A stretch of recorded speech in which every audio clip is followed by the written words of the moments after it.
Alhamdulillahi wa salatu salam ala man la nabiyya ba'dahu wa man wala. Assalamu alaikum. Ikhwan kiram, il y a quelques points que je voudrais rappeler, Inch'Allah, car je considère qu'elles sont profitables, utiles. Naam. La première chose, au sujet des félicitations, des messages, etc. L'année dernière, les savants ont dit, mal asaf shadid, avec tristesse, avec regret, que le téléphone a été la cause que presque s'efface un grand bienfait. C'est-à-dire, d'avec le téléphone, les gens, ils prennent un message et ils envoient un message. Alors qu'avant, c'était ils serraient la main, ils faisaient la collade, serrer la main. C'est la voie des salafs. Mais s'ils font la collade, il n'y a pas de mal. Et donc, ils invoquaient Allah les uns les autres, taqabbalallahu minna wa mink, wa ghafarallahu lana wa lak, etc. Naam. Puis, aujourd'hui, avec le téléphone, ça a beaucoup diminué. Donc, lorsque c'est des gens que tu croises tous les jours, il est bien de le rencontrer et de lui serrer la main et de lui dire la dua, car c'est des gens que tu rencontres tous les jours dans ta mosquée, là où tu habites, ils sont pas loin de chez toi géographiquement. Et lorsque c'est des gens qui sont loin, à des kilomètres, ne fais pas un message et tu le fais 10 photocopies ou 20 photocopies ou plus, copier-coller, et t'envoies à lui, sans que le cœur soit présent, sans que ce soit véridique. Naam. Pourquoi? Tu sais même pas à qui tu l'envoies presque. À chaque personne, tu lui envoies son message ou son audio, ou pire, le mieux bien sûr, tu l'appelles. Afdal wa akram. Naam. Lorsque toi tu fais plusieurs messages, tu envoies à tout le monde, ça vient pas du cœur, tu n'es pas présent quand tu t'adresses à lui. Cela n'est pas possible. Par contre, si toi tu lui fais que pour lui ce message, puis l'autre là-bas que pour l'autre, c'est toi qui t'adresses à lui. Même si tu écris, car il n'y a aucun doute que l'écriture est la deuxième langue. L'écriture est la deuxième langue. Donc il n'y a pas de mal, même si tu l'écris. Mais au moins tu l'as fait à lui en étant présent, puis à l'autre, puis à l'autre. Ne tombe pas dans la paresse, car c'est un grand bienfait. C'est une éducation du messager d'Allah, sallallahu alayhi wa sallam, mais c'est la voie des plus prédécesseurs. Naam. Alors méfions-nous de ceux qui font des messages, ou alors qu'ils écrivent en bas de la part de votre frère Foulen. Naam. Alors, le mieux, mon frère, barakallahu fikum, c'est de faire ça directement à ton frère, en ayant l'esprit présent, le cœur présent, et en toute modestie.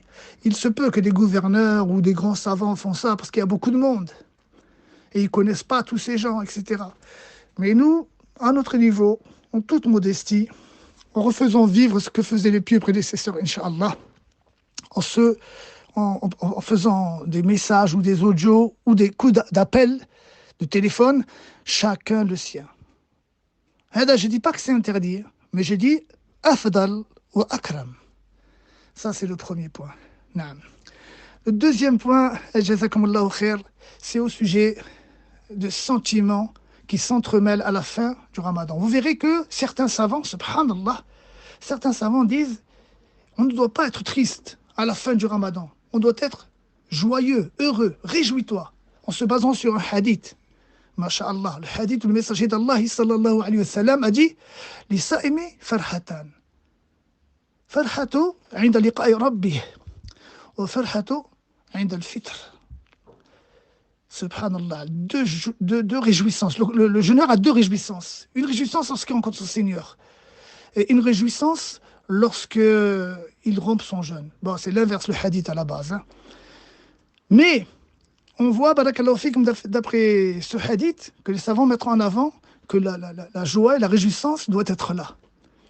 Et d'autres savants disent, regardez comme les plus prédécesseurs étaient tristes. Il n'appartient pas d'interdire la tristesse. On comprend, barakallahu fikum, que les deux sentiments sont entremêlés. Tu es triste que le bienfait qui s'échappe de nous, qui est parti, la porte se referme derrière nous. Ça y est, le Ramadan est arrivé à son terme. Avec tout ce qu'il contient comme bienfait. Subhanallah.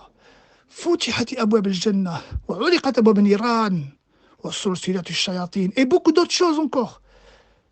Et, barakallahu fikum, on est triste de toutes ces choses-là qui sont, tous ces bienfaits, toute cette baraka, toute cette ambiance qui est derrière nous maintenant, et on est joyeux, heureux, on se réjouit d'avoir jeûné qu'Allah nous a permis de jeûner, de lire le Coran. Attention mes frères, ceux qui ne jeûnent pas, qui sont malades et qui nourrissent un pauvre, c'est comme s'ils avaient jeûné.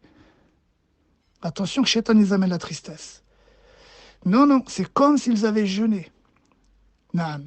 Quand Allah Ta'ala il dit, et si vous jeûnez, c'est mieux pour vous, ça c'est un autre sujet. Naam. Al-Muhim, donc tu es heureux d'avoir jeûné, d'avoir prié, tu es heureux d'avoir prié la nuit, d'avoir lu le Coran, d'avoir évoqué Allah Azza wa Jal, d'avoir fait des efforts comme sans pareil. Et ces deux-là se mêlent. Et la tristesse et la joie. Shaitan, il aime le huzn. Il aime rentrer dans l'homme, pas le musulman seulement, l'homme, le fils d'Adam, le huzn, la tristesse. Alors elle est entremêlée avec cette joie-là. Mais dans cette tristesse-là, et cette joie-là qui sont entremêlées, une grande joie de tout ce qu'Allah nous a permis de s'acquitter, il y a un autre sentiment qui est là et que les purs prédécesseurs avaient, sans aucun doute possible. C'était la peur, la crainte. La peur, la crainte qu'Allah n'accepte pas les actes dans ce mois béni. Qu'Allah n'accepte pas ton jeûne, qu'Allah n'accepte pas le qiyam. Tous tes actes pieux, qu'Allah ne les accepte pas. La crainte qui prédomine. Et voilà pourquoi les pieux prédécesseurs, lorsque le Ramadan arrivait à son terme, ils faisaient beaucoup de istighfar, beaucoup de demandes de pardon, de repentir. Tawba, wa inaba, wa istighfar, wa ghayri dalik, et d'autres choses encore qui font qu'ils invoquent Allah Ta'ala, c'est-à-dire quand j'ai ghayri dalik, c'est-à-dire demande à Allah d'accepter, et demande à Allah d'agréer et d'accepter les actes. C'est cela, barakallahu fikoum, la voie du salaf. Et un point aussi que je veux mettre en avant aussi, c'est le sujet de Salat al-Eid. Donc, lorsqu'on va sortir de la maison pour aller à la prière, à l'endroit où on va faire la salat, la prière de l'Eid, si c'est à la mosquée, on fait tahiyat al-masjid. Même si c'est à l'extérieur de la mosquée, mais à l'intérieur du grillage. Et si c'est un autre endroit que la mosquée, comme une salle, un terrain, là on s'assoit sans faire tahiyat al-masjid. Quand je dis à la mosquée, on fait tahiyat al-masjid, et à l'extérieur de la mosquée on ne le fait pas, je veux dire, dans l'esplanade de la mosquée, on le fait. Je veux dire, quand on va dans un terrain ou dans une salle ou dans une chose comme ça, dans ce cas-là, on n'est pas dans une mosquée. Alors là, on s'assoit sans faire tahiyat al-masjid. On n'a pas à avoir honte d'évoquer Allah Azza wa Jal. Non. Il faut, barakallahu fikum, avoir le cœur serein, être fier, être kabbirullah tabaraka wa ta'ala, de glorifier Allah. Non. Lianna, c'est un endroit qu'Allah Azza wa Jal nous a mis à la naissance pour nous éprouver jusqu'à la mort. Et ça, nous, on le sait. Et Allah nous a guidés à cela. Rien que le fait de savoir ça, tu dois avoir, pas une fierté, mais plus qu'une fierté. Je parlais des termes en français, c'est dangereux, parce qu'en français, c'est pas comme en arabe. C'est pour ça que j'hésite. Mais comme si tu dirais, subhanallah, c'est Allah m'a accordé ça à moi. Allah m'a accordé à moi, qui m'a guidé à moi, qui m'a montré cela à moi. Là, je voulais dire entre parenthèses, tu as eu la chance de cela. C'est pas interdit, mais il y en a, ils vont mal comprendre ce mot. C'est-à-dire, tu as été parmi ceux qu'Allah Azza wa Jal a guidés. Tu as permis de jeûner, tu as permis de connaître cela, de savoir que tu étais ici, dans ce socle-là, qui est cette terre, ce dunya, pour être éprouvé, pour adorer Allah, puis pour mourir. Alors, tu kabbirullah ta'ala, et sans avoir honte, avec la voix élevée, sans que tu gênes, surtout dans des pays comme certains pays de Kufr, et ça peut gêner peut-être si c'est trop tôt le matin. Alors, quand tu sais que tu gênes personne, tu ne fais pas de mal au voisinage, tu peux lever la voix, toi, bien sûr les hommes et tes enfants, lever la voix, kabirullah tabaraka wa ta'ala, alhamdulillah, en étant reconnaissant de tous ses bienfaits. Naam.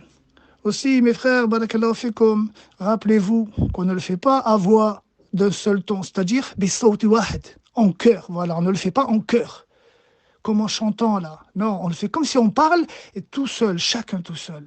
Naam. Il est dommage que beaucoup de sunnahs que l'on pratiquait il n'y a pas quelques années encore ont été éteintes à cause de certaines personnes qui sont ignorantes et qu'ils ont pris les directions des choses. Et par Allah, c'est la vérité, c'est comme ça. Et certaines sunnas ont été éteintes. Wa sallallahu alaihi wa sallam. À nous, barakallahu fikum, de les refaire, revivre selon notre capacité. C'est un minimum de désaveu. N'aie pas honte de glorifier Allah Ta'ala. N'aie pas honte de proclamer sa grandeur. Naam, takbir. Et n'aie pas honte, mon frère, de le faire à voix haute. Car tu remercies Allah et tu en es reconnaissant de ce qu'il t'a montré, la guidance qu'il t'a donnée. Subhanallah, ça n'a pas de valeur. C'est-à-dire, tout ce monde et ce qu'il contient ne vaut pas cela. Taïb. Maintenant, barakallahu fikum, arrivé à la mosquée, vous savez tous, barakallahu fikum, c'est al-Jumu'ah, c'est-à-dire le jour de vendredi. Ceux qui participent à Salat al-Eid, il n'aurait pas une obligation d'aller à Salat al-Jumu'ah, de pratiquer la prière du vendredi. Ce n'est pas obligatoire d'aller à Salat al-Jumu'ah. Pour ceux qui ont assisté à Salat al-Eid. Et c'est une obligation par contre pour l'imam. Et s'il y a d'autres mosquées qui ne font pas le Jumu'ah, il ne leur est pas permis de faire d'or. Ils doivent fermer et ils ne font rien. Parce que cette prière-là, que tu ne fais pas le Jumu'ah, tu vas faire d'or, tu dois le faire que chez toi.